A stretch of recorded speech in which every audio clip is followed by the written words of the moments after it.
بتائیں. سب سے پہلے میں حذیفہ صاحب, یہ جو عالمی سطح پر اور خاص طور پر پالیسی شفٹ, نہ صرف یہ کہ دنیا کی, امریکہ کی پالیسی شفٹ, جہاں پر ایک وہ کہتے ہیں نا کہ نیٹ سیکیورٹی پرووائڈر, ریجنل ایک اسٹیبلائزر, پتہ نہیں کون کون سی ٹرمز تھیں جو انڈیا سے ریلیٹ کی جاتی تھیں, وہاں پر اس کا خاتمہ ہوا اور اللہ تعالیٰ نے ہمیں سرخرو کیا, فتح مبین دی.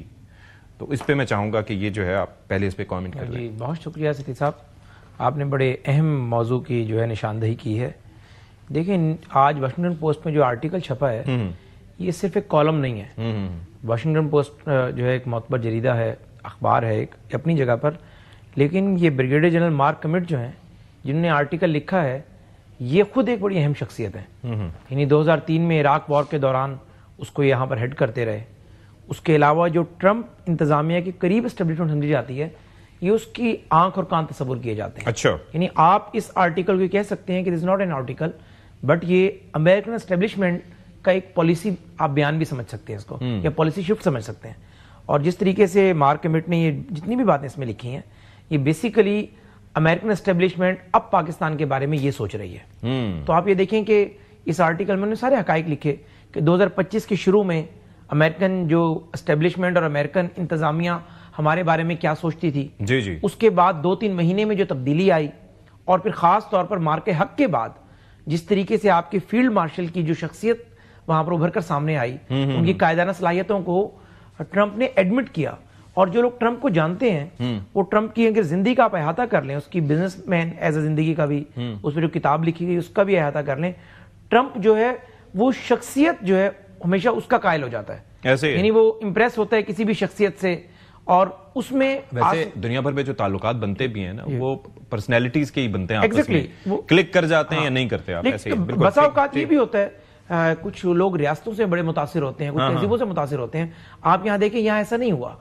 ٹرمپ کا بھارت سے یعنی امریکہ کا بڑا پرانا تعلق تھا, لیکن جب انہوں نے دیکھا فرسٹ ٹائم ہوا ہے کہ کسی امریکہ کے ریٹائرڈ بریگیڈیئر جنرل نے بھارت کے انٹرنل معاملات پہ لکھا ہے. اب اس آرٹیکل میں انہوں نے بھارت میں ہونے والی جو بھارت کی ایون کی انٹرنل ان کے آپس میں فسادات چل رہے ہیں اس پر بات کی ہے, مذہبی آزادیوں پر بات کی ہے, بھارت کی ایون کی جو وار کمپیٹنس اس پر بات کی ہے.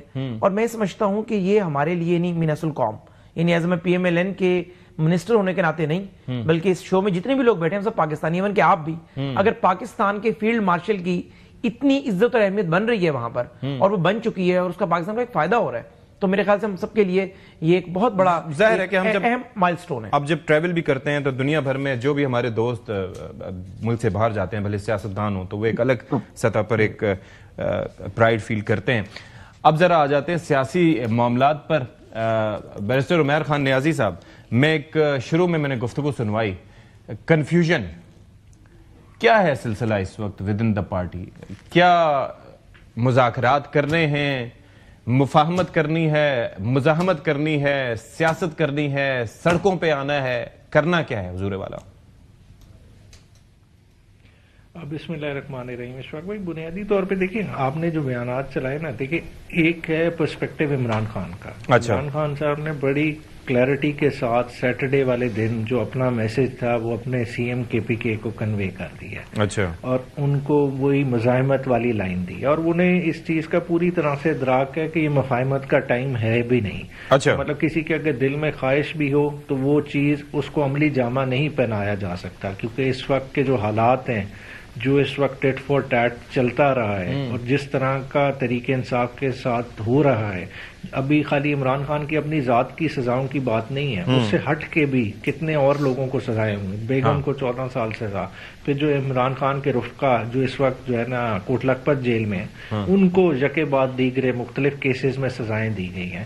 تو سزائوں کا سلسلہ, لیکن شاہ صاحب کو نہیں دی گئی. موقع پہ شاہ صاحب کے بارے میں کوئی رائے اگر دینا چاہیں, پی ٹی آئی کی رائے کیا ہے, آپ کی شخصی نہیں, پی ٹی آئی کی کیا رائے ہے ان کے بارے میں؟ نہیں دیکھیں شاہ صاحب کا تو دیکھیں, ایک انہیں پلی آف ایلیبائی ان کی ایکسیپٹ ہوئی کہ بیگم کا علاج تھا کراچی میں, ٹھیک ہے, اور اس چیز کو انہوں نے کیا. اگر ایک عدالت نے ایکسیپٹ کیا ہے تو وہی پریسیڈنٹ چلتا آ رہا ہے, باقی عدالتیں بھی اس چیز کو قبول کر رہی ہیں, لیکن باقی لوگوں کی ایسی پلی ایکسیپٹ نہیں ہوتی. وہی چیز ججمنٹ میں نہیں دیکھیں، اب دیکھیں باقی دیکھیں ڈاکٹر یاسمین راشد صاحبہ موجود تھی، وہ اس چیز کو ان کر رہی ہے، مگر وہ احتجاج کرنے گئی تھی. دیکھیں جو عمران خان کا 9 مئی کے بارے میں موقف ہے وہ تو بالکل واضح موقف ہے نا. وہ تو آج بھی ہم کہتے ہیں فوٹیجز لے آئیں، توڑ پھوڑ کرنے والے کوئی اور لوگ ہیں، نہ تحریک انصاف کا وہ کام ہے. وہ جو کھیل کس نے رچا کس نے بنا، وہ جوڈیشل کمیشن بنائے، اس کی پوری تحقیقات ہو جائے. یہ تو ایک سیپریٹ ٹاپک. مگر جو آپ نے سوال کیا، دیکھیں عمران خان نے اپنی گراؤنڈ ریالٹیز کو دیکھ کے یہ چیز کو کنسٹرکٹ کی ہے. سیکنڈلی جو آپ نے باقی بیانات محمود خان اچکزئی اور دوسروں کی طرف وہ احوال کی طرف ہماری توجہ دلائی، دیکھیں وہ ایک ڈفرنٹ ایک دیکھیں آل پارٹیز الائنس جب گیدر ہوا ہے، وہ خالی تحریک انصاف کی بات نہیں ہو رہی، وہاں ڈفرنٹ اپوزیشن جماعتیں ہیں، وہاں آپ کی سول سوسائٹیز کے لوگ، میڈیا کے لوگ، ہر کسی نے اپنی اوپینین دی، ہر کسی نے اپنی اوپینین دے کے ایک اعلانیہ جاری ہوا. لیکن وہ اوپینین وہ اعلانیہ تھوڑا سا فرق، میں عرض یہ کر رہا ہوں کہ وہ اعلامیہ یا وہ اوپینین یا وہ ساری ڈسکشن میٹر اس لیے نہیں کرتی کہ اگر فیصلے کی کنجی ایک شخص کے پاس ہے جو کہتے ہیں ہم نے مذاکرات نہیں کرنے، تو پھر ساری اس ڈسکشن کا فائدہ کیا؟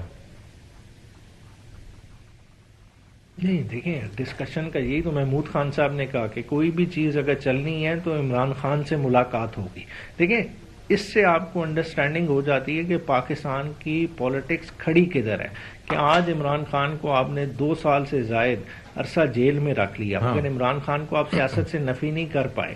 آج باہر بھی بیٹھ کے پلیئرز جو بتا رہے ہیں وہ کس کی طرف دیکھ رہے ہیں، وہ کہہ رہے ہیں عمران خان سے ہم بیٹھیں گے، بات چیت ہوگی، پھر آگے معاملات چلیں گے. دیکھیں آپ یہ چیز کو تو مطلب میں کہتا ہوں ذہن سے ہمیں نکال لینا چاہیے کہ کوئی مفاہمت کی بات بھی کرے اور وہ عمران خان کے بغیر وہ چیز کیری ہو جائے گی، چاہے وہ عمران خان کی جماعت ہی میں سے کوئی کیوں نہ کہے، وہ چیز ہو نہیں سکتی. ایون آپ کوٹ لکھپت والوں کا خط دیکھ لیں، دیکھیں وہ بڑا ہی جو ہے نا ویل کرافٹڈ خط ہے.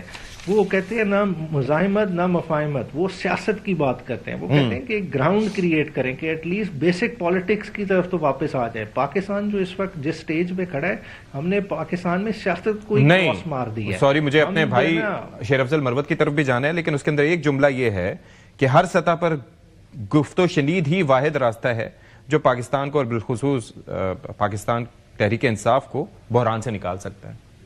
تو اس خط کا آپ تذکرہ کر رہے ہیں تو شروع کے الفاظ کے بعد یہ بھی ہے نا؟